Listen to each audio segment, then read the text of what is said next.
السلام عليكم، مرحبا بكم مشاهدي الكرام. الجزء رقم 5 من درس تناسبية الدالة الخطية، وهو درس خاص. هذا الجزء خاص بالثاني إعدادي.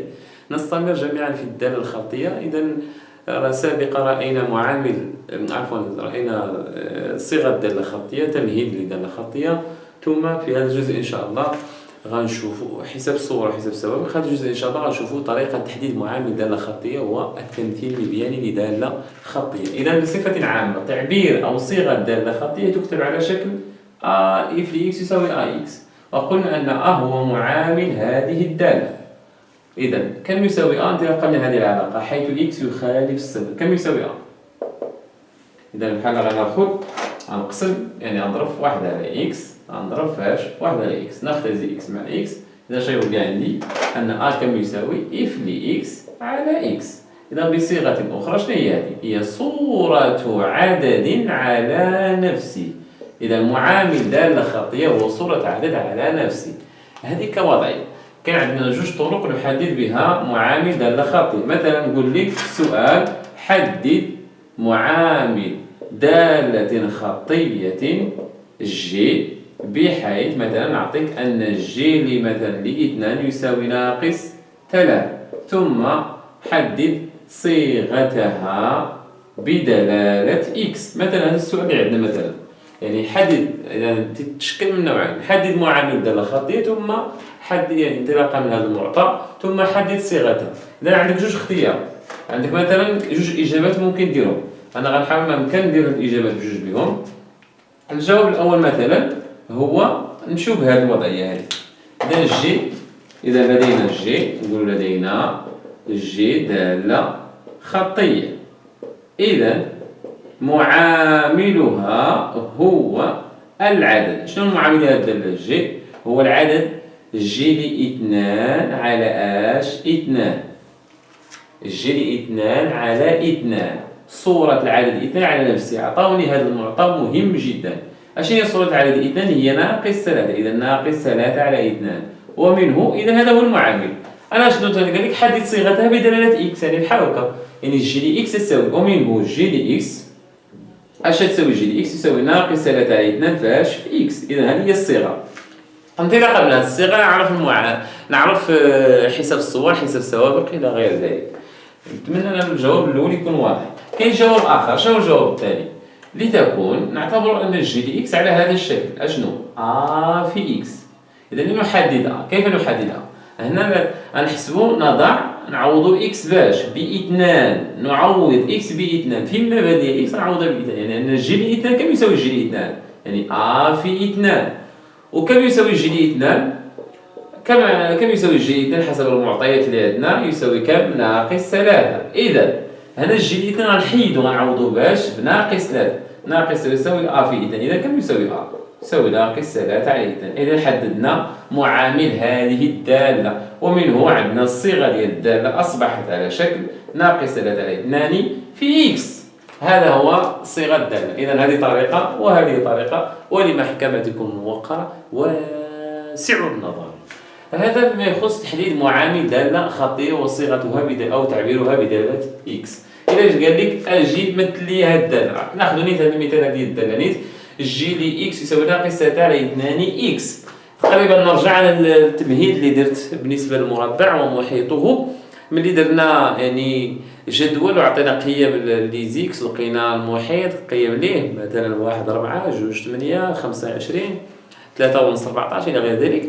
هنا بالنسبة لنا الجدول يحقق وضعية تناسبية، وغنرجعوا لما رأيناه سابقا. ملي تيكون عندنا جدول يحقق وضعية تناسبية، فإن التمثيل المبياني عبارة عن اش؟ مستقيم. يعني دوك النقاط ملي تنمثلهم تلقاهم عبارة عن مستقيم يمر من أصل المعلم.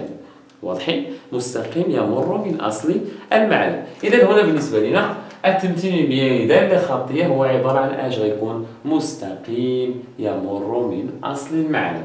بحال حنا غنحددوا هذه الوضعية، بحال نتأكدوا أكثر بهذه الوضعية هذه. ناخذ كمثال مثلا هذه الدالة هذه جي ل إكس كم يساوي ناقص 3 على 2 إكس. إلا حسبنا الصورة ديال صفر، كم يساوي الصورة ديال صفر؟ الجي ديال صفر غتعوضها تلقاها صفر. إذا هنا بالنسبة لي كاين واحد النقطة. هاد النقطة شنو هما هاد النقط؟ مثلا الأفصول هو داك السابق، واضحين؟ هذا هو الأفصول. والأرتو هو صورة السابق. هذا هو الأرتو. إذا شنو الأفصول؟ هو صفر، والأرتو هو صفر. هذه النقطة شنو هي أصلا؟ هي أو، أصل المعلم. هذه النقطة هي أو. إذا جينا مثلا عوضنا إكس باش نعوضوه مثلا بجوج، أصلا عندي جي دي جوج يساوي ناقص 3 عندي أصلا. إذا شنو هي النقطة في نظركم؟ نسميوها جوج ناقص 3. جوج ناقص 3. هذه النقطة مالها؟ هنا بالنسبة لي التمثيل المبياني دالة خطية عند واحد الترميز.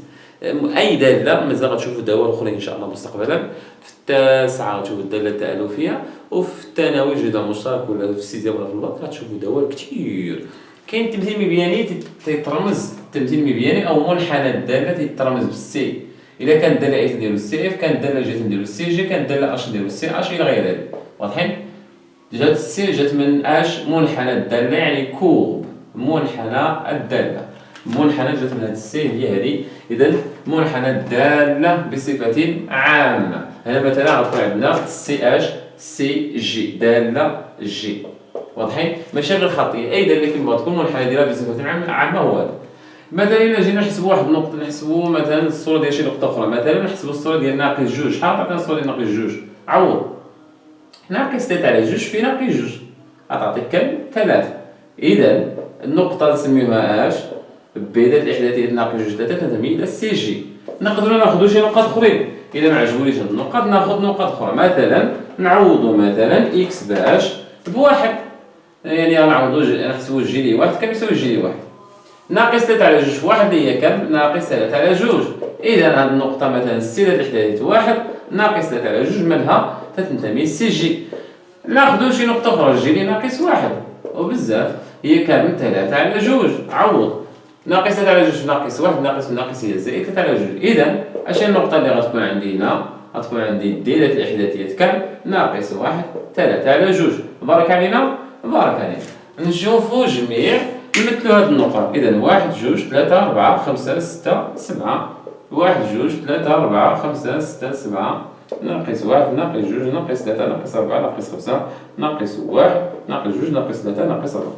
هنا بالنسبة لي النقاط اللي عاطيني شنو هما؟ عاطيني النقطة 0 0 ها هي، ثم جوج ناقص 3 جوج ناقص 3. إذا غندير تعامل على محور الأفاصيل والمر من النقطة ذات الأفصول جوج. إذا التعامل على محور الرتيب أو التعامل على ذاك اللي رسمت. إذا هذه النقطة هي جوج 3. ديما ندير هذه النقطة المتقطعة، ها النقطة اللي بغيت. إذا هذه النقطة كاين ناقص جوج 3 ناقص جوج 3. إذا فقط غندير التعامل على محور الأفاصيل والمار من النقطة ذات الأفصول ناقص جوج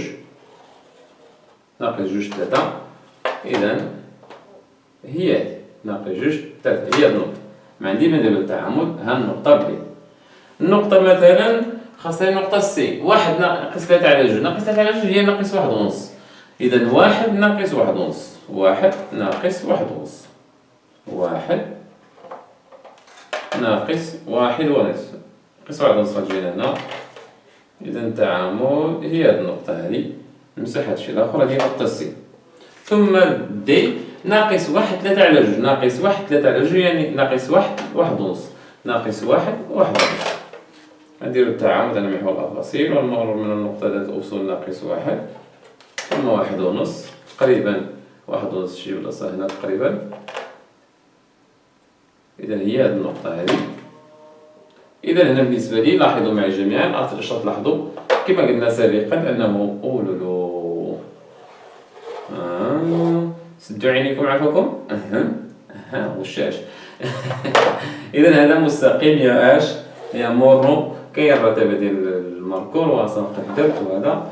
المهم استسبح رسموا نتوما وهذا خذوا شي دالة، مثلا خذوا الدالة جي دي إكس مثلا جوج إكس أو ناقص جوج إكس غتجيكم أسهل من هاد الفضيحة. إذا بالنسبة لنا هذا سي جي. تلاحظوا أنه التمثيل المبياني اش عبارة عن اش مستقيم يمر من أصل المعنى. حنا بالنسبة لنا إلا بغينا نرسمو شي تمثيل مبياني ديال شي دالة بلا هاد الحرب كاملة، بلا ما نجي ناخذ بزاف ديال النقاط. نعطيكم مثلا نمسحوا هاد العجب وندير واحد المثال ديال شي دالة أخرى. مثلا عندي مثلا دالة اش صيغتها اش لإكس يساوي مثلا ناقص نقولو مثلا 4/5 إكس مثلا. أنا بغيت نقطة هنا، غناخد فقط أنا غنعرف أن سي لي اش اللي هو التمثيل ديال اش عبارة عن اش مستقيم، يكفي أنني خاصني ناخد جوج النقط. ها النقطة الأولى يمر من أصل المعلم، خاصني نقطة ثانية نجي نحسب مثلا اش لي مثلا 5. حسب لي باش نختزل 5 واضحين. اشني هي اش لي 5؟ نحسبوها بشوية، هي ناقص 4/5 فاش 5 اختزال هي كم؟ ناقص 4. إذا أش هي النقطة اللي غتكون عندي؟ 5 ناقص 4. هاد النقطة مالها؟ تتنتمي لاش؟ للسي اش.